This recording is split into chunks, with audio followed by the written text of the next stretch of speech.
పండిన ప్రతి ధాన్యం గింజను కొనుగోలు చేశామని మంత్రి ఉత్తమ్ కుమార్ రెడ్డి తెలిపారు. సన్న రకాల వడ్లకు చెప్పినట్లు 500 రూపాయల బోనస్ ఇచ్చామన్నారు. ఈ రబీలో కూడా సన్నాలకు బోనస్ ఇవ్వబోతున్నామన్నారు. సూర్యాపేట జిల్లా జాన్ పహాడ్ సైదులు బాబా దర్గా ఉరుసు ఉత్సవంలో ఆయన పాల్గొన్నారు. సైదులు బాబా ఆశీస్సులు తమ ప్రభుత్వంపై ఉండాలని ఆయన ఆకాంక్షించారు.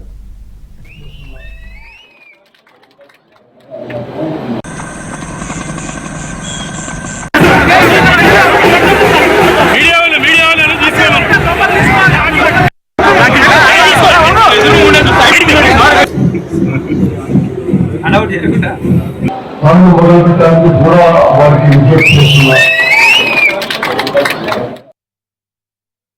ఈ రబీ పంటలో మా అంచనా మేరకు 2 లక్షల మెట్రిక్ టన్నులు రాబోతుంది.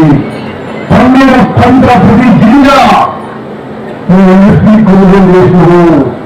పండిన ప్రతి సంవత్సరానికి మేము హామీ ఇచ్చినట్టుగా 500 రూపాయలు బోనస్ ఇచ్చినాము. రబీ కూడా సంవత్సరానికి బోనస్ ఇవ్వబోతున్నాము.